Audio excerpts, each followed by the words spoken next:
ഓം ശ്രീനാരായണ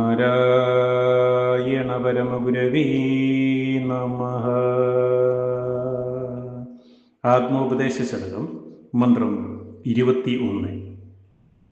പ്രിയമൊരു ജാതിയിതൻ പ്രിയം തുതീയ പ്രിയമപര പ്രിയമെന്നനേകമായി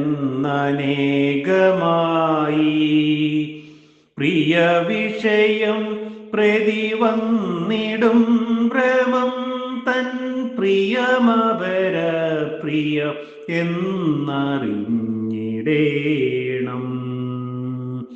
ഓം ശ്രീനാരായണ പരമഗുരവേ നമഃ.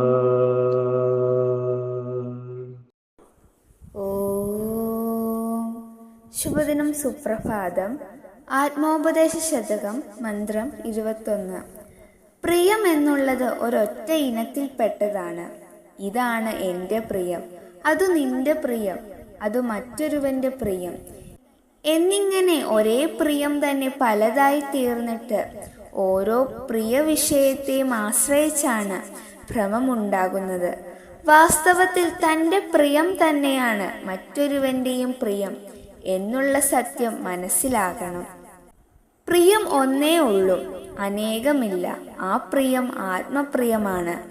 ആത്മാവിൽ സഹജമായി കുടികൊള്ളുന്ന ആനന്ദ നിർഭരതയാലാണ് ആത്മാവിൽ എല്ലാ ജീവികൾക്കും പ്രിയം ജനിക്കുന്നത്. ആത്മാവാകട്ടെ ഏകവും സർവവ്യാപിയുമാണ്. എന്നാൽ ജീവനിലെ അഹന്താമമതാദികൾ കാരണം ഒരുവൻ വിഷയലോലുപനായി തീരുന്നു.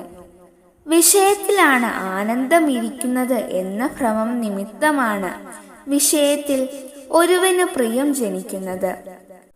ഓം ശ്രീനാരായണ പരമഗുരവേ നമഃ.